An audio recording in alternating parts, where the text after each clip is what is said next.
کوئی غوث کتب و ابدال یہ جرأت نہیں کر سکتا کہ حضرت علی کی طرح حضور کے شانوں پر سوار ہو جائے.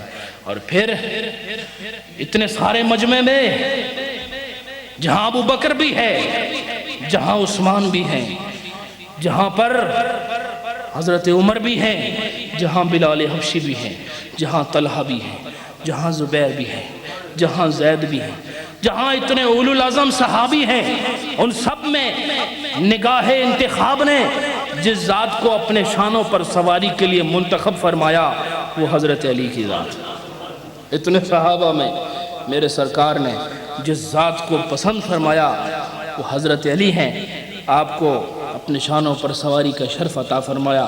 اور پھر ایک بات اور آخری آپ کے ساتھ بیان کرتا ہوں، وہ یہ ہے میرے دوستو کہ آپ نے حدیث سنی ہے کہ انا مدینۃ العلم وعلی بابھا. انا مدینۃ العلم وعلی بابھا. اب ایک اور مفصل حدیث سنیے. انا مدینۃ العلم و ابو بکر اساسها و عمر حیطانها و عثمان سقفها و علی بابها. یہ مفصل حدیث ہے جو صحابہ کی عظمت پر دلیل ہے. انا مدینۃ العلم، میں علم کا شہر ہوں. صرف علم نہیں، یہ سارا شہر، جتنا بھی شہر ہے دنیا میں، جتنے بھی شہر ہیں، میرے مصطفیٰ کے شہر سے سب شہر چھوٹے ہیں. انا مدینۃ العلم، میں شہر ہوں. میں شہر ہوں دکانوں کا نہیں، میں شہر ہوں اشیاء خرد و نوش کا نہیں، میں شہر ہوں بازار کا نہیں، میں شہر ہوں شاہراہوں کا نہیں، میں شہر ہوں لیکن وہاں کے یہ مخدوش حالات کا شہر نہیں ہوں. میں شہر علم کا ہوں. میں اگر شہر ہوں تو علم کا ہوں. انا مدینۃ العلم، میں علم کا شہر ہوں. وہ ابو بکر اساسها، اور ابو بکر اس شہر کی بنیاد ہیں. وہ عمر حیطانها، عمر اس کی دیواریں ہیں. وہ عثمان سقفها، عثمان اس کی چھت ہے. وہ علی بابها، اور علی اس کا دروازہ ہے. اب وہ شہر جس شہر کو حضور نے اپنی ذات کے ساتھ منسلک فرما دیا، اپنی ذات کے ساتھ متصف فرما دیا، وہ علم کا شہر ہے، وہ فیض کا شہر ہے، وہ رحمتوں کا شہر ہے، وہ برکتوں کا شہر ہے. اور سنو، حضور نے فرمایا کہ ابو بکر اس کی اساس ہے، ابو بکر اس کی بنیاد ہے، اور عمر اس کی دیواریں ہیں، اور عثمان اس شہر کی چھت ہے، اور علی اس شہر کا دروازہ ہے. اب سنو، جو علم نبوت کو سیکھنا چاہے، جو انسان شہر میں داخل ہونا چاہے، تو پہلے دور میں شہر کا ایک بڑا دروازہ ہوتا تھا. شہر کا ایک بڑا دروازہ ہوتا تھا، اس دروازے سے لوگ شہر میں داخل ہوتے تھے. تو جب تک دروازہ نہیں کھولے گا بندہ شہر میں نہیں جا سکتا. جب تک دروازہ کھل نہ جائے انسان شہر میں دخول نہیں کر سکتا. شہر تو شہر ہے، گھر کا دروازہ بند ہو تو بندہ داخل نہیں ہو سکتا. اور پھر یہ شہر اور یہ ہمارا گھر، جس کی دیواریں، جس کی بنیاد اور جس کی چھت میں سیمنٹ ہے، گارا ہے، بجری ہے، لوہا ہے. اور شہر مادیت کا ہے، مادے کا شہر ہے، اور وہاں شہر ہے تو ذات مصطفیٰ کا شہر ہے. اس کی دیواریں گاری اور مٹی کی نہیں ہیں، بلکہ عمر کی خوشبوؤں کو سمیٹ کے اس کی دیواریں بنائی گئی. اور پھر اس کی چھت ان اسباب کے ساتھ منسلک نہیں جن اسباب کے ذریعے ہم چھت بناتے ہیں. وہ چھت عثمان غنی کی محبتوں کو سمیٹ کے بنائی گئی. اور پھر ہمارے گھر کی بنیادوں کو مضبوط کرنے کے لیے اس میں سیمنٹ کا استعمال ہوتا ہے. بہت ساری چیزوں کو ملا کر بنیاد رکھی جاتی ہے. کہا کہ جو ہمارے اس شہر کی بنیاد ہے وہ یہ مادی چیزیں نہیں ہیں، بلکہ ہم نے ابو بکر کے ایمان کو سمیٹ کے اسلام کی بنیادوں کو مضبوط کر دیا۔ اور پھر سنو، علی بابوہا، اب علی کو دروازہ بنا دیا، ابو بکر کو بنیاد بنا دیا، اور عثمان کو اس کی چھت بنا دیا، عمر کو اس شہر کی دیواریں بنا دیا، اور علی کو باپ بنانے میں بڑی حکمت ہے، باپ بنانے میں بڑی حکمت ہے کہ جو شہر میں آئے گا اسے پہلے دروازے سے گزرنا ہوگا۔ اس میں نقطہ یہ ہے، اس میں اشارہ یہ ہے، ارے اس میں کنایہ یہ ہے، اس میں سمجھانا مقصود یہ ہے کہ اگر تم فیض عثمان چاہتے ہو، اگر تم ابو بکر کا فیض لینا چاہتے ہو، اگر تم عثمان غنی کی رفعتوں کو اپنے دامن میں سمیٹنا چاہتے ہو، اور اگر مصطفیٰ کریم کی رحمتوں سے اپنے آپ کو بہرور کرنا چاہتے ہو، تو سن لو، جب تک تم میرے علی کے گھر سے گزر کے نہ آ جاؤ اس وقت تک تمہیں کوئی فیض نہیں مل سکتا۔ اگر فیض چاہیے تو علی کے در سے گزر کے آنا ہوگا، اگر فیض چاہیے تو تمہیں علی کے در سے ہو کے آنا ہوگا۔ اگر بغض علی میں مبتلا رہے تو نہ فیض عثمان مل سکتا ہے، اور نہ فیض ابو بکر مل سکتا ہے، اور نہ فیض عثمان مل سکتا ہے، نہ فیض عمر مل سکتا ہے، اور ان سب کو چھوڑو تمہیں مصطفیٰ کا بھی فیض نہیں مل سکتا۔ اس لیے حضرت علی کو دروازہ بنا دیا، چونکہ دیوار کو تو باہر سے بھی چھو سکتا ہے بندہ، دیوار کو باہر سے چھوا جا سکتا ہے، اور چھت کو بھی باہر سے چھوا جا سکتا ہے، اور بنیادوں تک بھی رسائی ممکن ہے، لیکن اس سے ملتا کچھ نہیں جب تک کہ دروازے سے اندر داخل نہ ہو جائے۔ جو کچھ ہوتا ہے دروازے کے اندر ہوتا ہے۔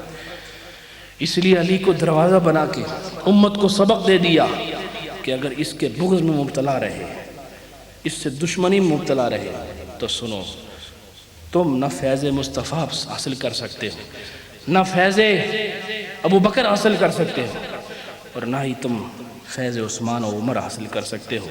معلوم یہ ہوا میرے دوستو کہ جس کو ان تمام تر فیوزات کو، ان تمام تر برکتوں کو اپنے دامن میں سمیٹنا ہو، اس کو حضرت علی کے در سے گزر کے جانا ہوگا۔ اس کے بغیر کوئی انسان، کوئی امتی راہ حق پر گامزن نہیں ہو سکتا۔ اور پھر میرے دوستو، حضرت علی رضی اللہ تعالیٰ عنہ کے بارے میں ایک حدیث آخری عرض کرتا ہوں، وہ یہ کہ دیکھیں، عبادت مخصوص ہے، اور جب ہم عبادت کرتے ہیں تو پتہ چل جاتا ہے کہ عبادت ہو رہی۔ نماز عبادت ہے، اور عبادت کا مقصود کیا ہے؟ کہ خدا راضی ہو جائے۔ عبادت کا مقصود کیا ہے؟ بولیں خدا، زور سے بولیں کہ خدا راضی ہو جائے۔ سجدے کی کیا حیثیت ہے بتائیں آپ؟ یہ قیام کرنا، کھڑے ہونا کچھ بھی نہیں ہے میرے دوستو، سلام پھیرنا، تسبیحاں پڑھنا، مصلی پرانے کرنا، یہ کوئی چیز نہیں ہے اگر خدا راضی نہ ہو۔ یہ تمام ترکیبیں ہیں اس کو راضی کرنے کے لیے، یہ تمام چالیں ہیں اس کو اپنا بنانے کے لیے۔ کوئی چیز بھوکی نہیں رہ سکتی، کوئی چیز بھوکی نہیں رہتی، لیکن ہم بھوکے رہتے ہیں اس رمضان میں کہ وہ، زور سے بولو، پیاس لگتی ہے تو پانی نہیں پیتے تاکہ وہ، کھانے کی چیزیں رکھی ہیں، طلب بھی ہے، شعور بھی ہے، عقل بھی ہے، اور دل بھی چاہ رہا ہے، نہیں کھاتے کس لیے؟ تاکہ وہ، عبادت کا مقصود کیا ہے؟ کہ وہ راضی ہو جائے۔ اور کوئی بیت اللہ کے گرد چکر لگائے تو جو یوں گول گول گھومتا ہے، لوگ کہتے ہیں یہ پاگل ہو گیا ہے۔ آپ یہاں سڑک پر کھڑے ہو جائیں اور گھومنا شروع ہو جائیں، تو کالا گزرے، گورا گزرے، پاکستانی گزرے، ہندوستانی گزرے، پنجابی گزرے، پٹھان گزرے، یہی کہیں گے یہ پاگل ہو گیا ہے۔ لیکن کیا وجہ ہے کہ جب بیت اللہ کے گرد گھومتے ہیں تو لوگ کہتے ہیں یہ پاگل نہیں، یہی سب سے زیادہ عقل مند ہے۔ اس لیے کہ اللہ یہ گھومنا فضول نہیں ہے، اس لیے کہ یہ گھومنا تو نے ایک معیار رکھا ہے کہ میری رضا چاہتے ہو تو عقل کے ذریعے نہ سوچو، بس گھومتے رہو، گھومتے رہو، مت سوچو کہ یہ گھومنا کیسا ہے، گھومتے رہو۔ اور گھومتے گھومتے جب سمجھو کہ ہاں میں نے اس کام کو پورا کر دیا اور بظاہر عقل میں آنے والا نہیں تھا، تو دیکھو ہماری رضاؤں کے دروازے کھل جائیں گے۔ پھر آپ دیکھیں میں اس ایز روڈ کے ایک کونے سے بھاگوں اور دوسرے کونے بھاگ کے پھر واپس ادھر بھاگنا شروع کر دوں، ایک ہی جگہ سے دو نشان رکھ دیے جائیں، میں کبھی ادھر بھاگوں کبھی ادھر بھاگوں، لوگ کہیں گے یہ پاگل ہو گیا ہے، کوئی وجہ نہیں ہے۔ ورزش کرنی ہے تو پارکوں میں جاؤ، فٹنس کرنی ہے پارکوں میں جاؤ، یہ سڑکوں میں گاڑی کے نیچے آ کے مر جاؤ گے، یہ پاگل ہو۔ ایک کونے سے لے کے دوسرے کونے تک بھاگنا یہ پاگلوں کی نشانی ہے۔ پھر ان دونوں نقطوں میں گھومنا، کبھی ایک نقطے سے دوسرے کی طرف، دوسرے سے پھر پہلے کی طرف، پہلے سے پھر دوسرے کی طرف، یہ دیوانوں کا کام ہے۔ لیکن یہی دیوانوں کا کام جب صفا و مروہ کے درمیان ہوتا ہے تو وہ خدا کی رضا کا سبب بن جاتا ہے، خدا کی رضا کا سبب بن جاتا ہے۔ اور میرے دوستو، میں ایک پتھر کو لے کے دوسرے پتھر سے مارنا شروع کر دوں تو لوگ کہیں گے پتہ نہیں نشانہ ٹھیک کر رہا ہے، یہ بے وقوف ہو گیا ہے، اس کی عقل ختم ہو گئی ہے۔ لیکن یہی عمل اگر اس میدان عرفات میں اس کیفیت کو اپنایا جائے اور ایک پتھر سے دوسرے پتھر کو مارا جائے جسے جمرات کہتے ہیں، تو پھر یہی ادا ہمارے خدا کے بارگاہ میں رضا اور اس کی خوشنودی کا سبب بن جاتی ہے۔ تو عبادت کا مقصود کیا ہے کہ اللہ تعالیٰ بولیں راضی ہو جائے۔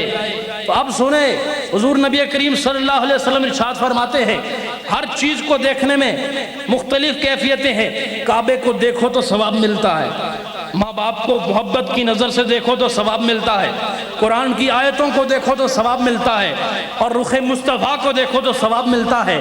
اور اسی کیفیت کو ذہن میں مد نظر رکھیے کہ حضور فرماتے ہیں کہ النظر الی وجہ علی عبادتن، کہا کہ سنو کہ علی کے چہرے کی طرف نظر کرنا بھی عبادت ہے۔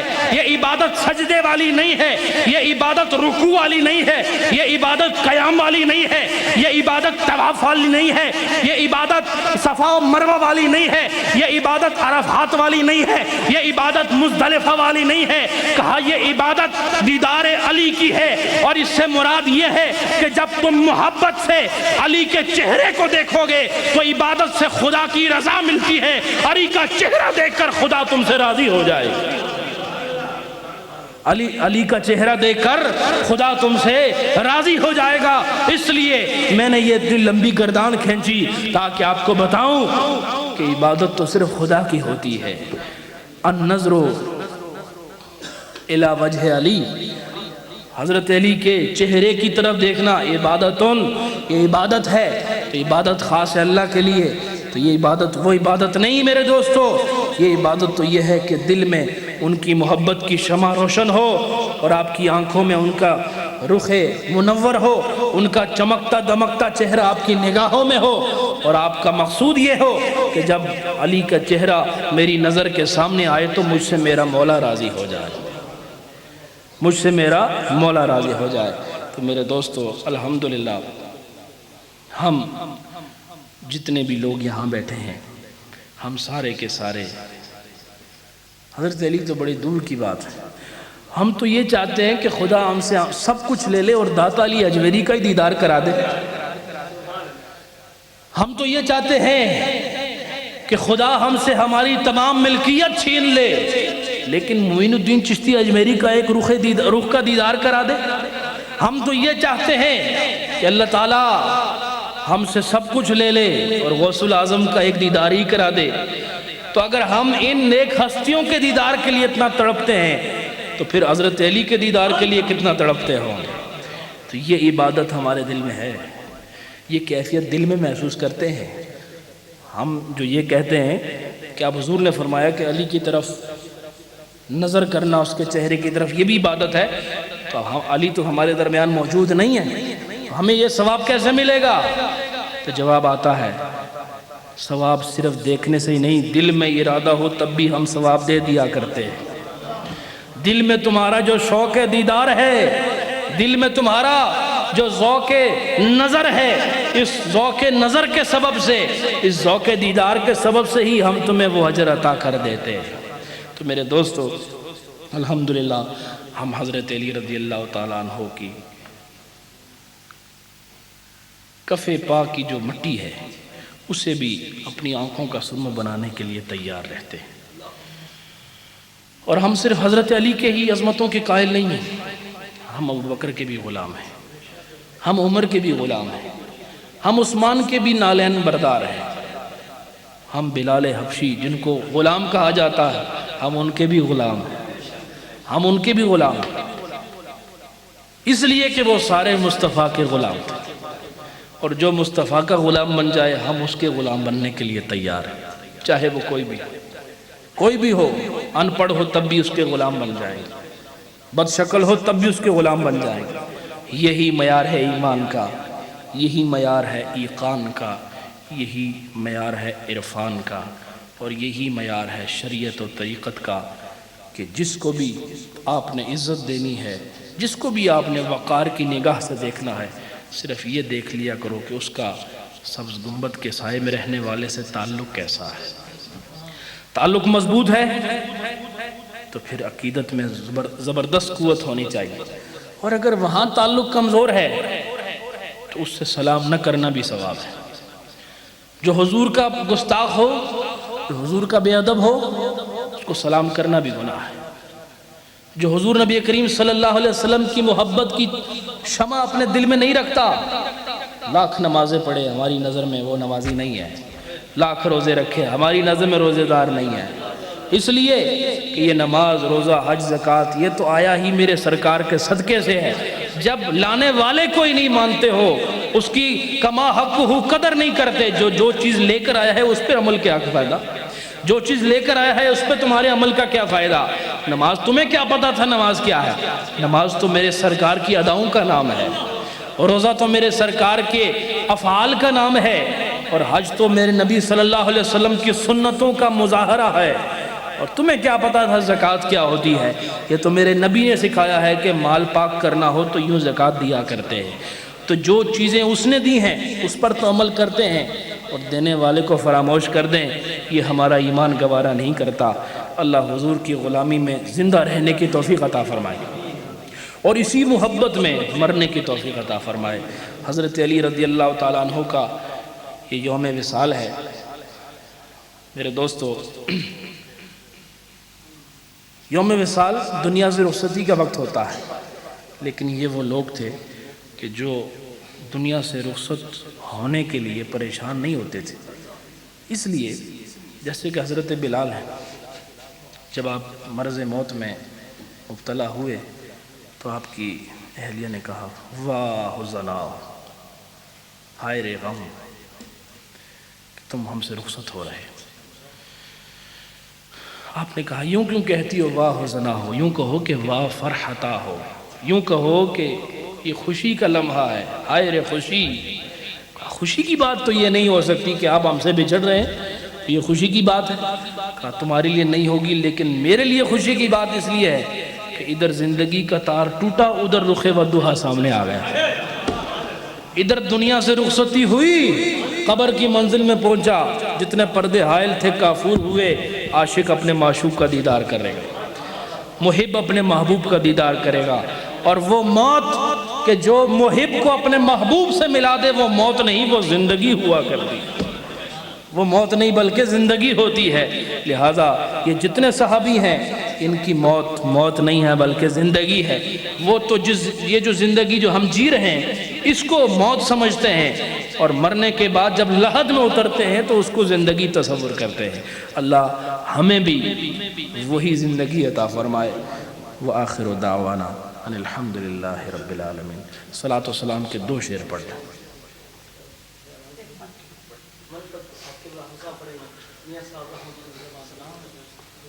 آ جاؤ نا، 2 شعر پڑھ لو۔